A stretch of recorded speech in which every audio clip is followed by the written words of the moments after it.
A sinister black notebook fell from the sky. Even the raindrops deliberately avoided it. To understand just how evil this thing was, you only had to read the instructions on the first page. Written there in blood-red ink, it said that whoever's name you wrote down would die instantly. Seeing this ridiculous claim, Jack, who found the notebook, couldn't help but laugh out loud. Right at that moment, the TV news was reporting on a wanted murderer. In a playful mood, Jack casually wrote the fugitive's name in the notebook. After writing it, he mockingly shook his head at himself. Who would have thought that the next morning, when he was reading the newspaper as usual, he discovered that the wanted criminal had mysteriously died of a heart attack the night before Jack rushed back to his bedroom to check the notebook. Sure enough, in the cause of death column, it clearly read, "Fatal angina attack." To test this terrifying theory, that night, Jack tracked down a thug who regularly bullied him. He boldly wrote the guy's name in the notebook. What happened next was bone-chilling. The thug immediately collapsed and started convulsing. After struggling for just a few moments, he was dead. This scene scared Jack out of his wits. He stumbled and ran toward home, but halfway there, a dark shadow blocked his path. The shadow, calling itself the Grim Reaper, respectfully addressed him as master. It explained that only the notebook's user could see it. Jack had assumed using the notebook would come with a price, but surprisingly, the Grim Reaper said he could use it freely. This answer made Jack ecstatic.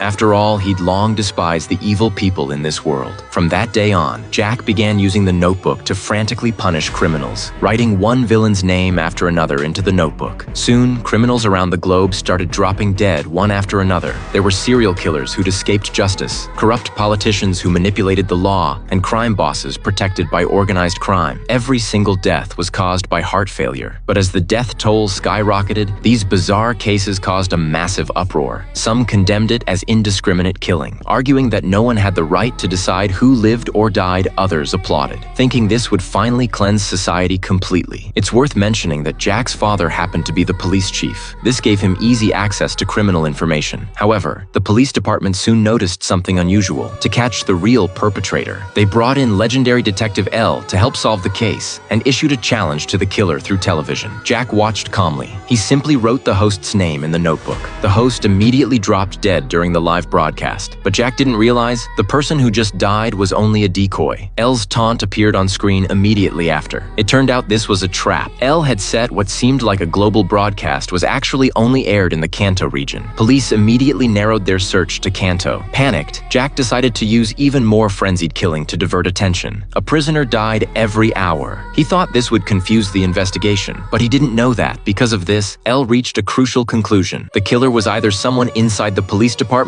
or a police officer's family member. Otherwise, they couldn't possibly have access to so much prisoner information. One day, Jack and the Grim Reaper went out for a walk. Suddenly,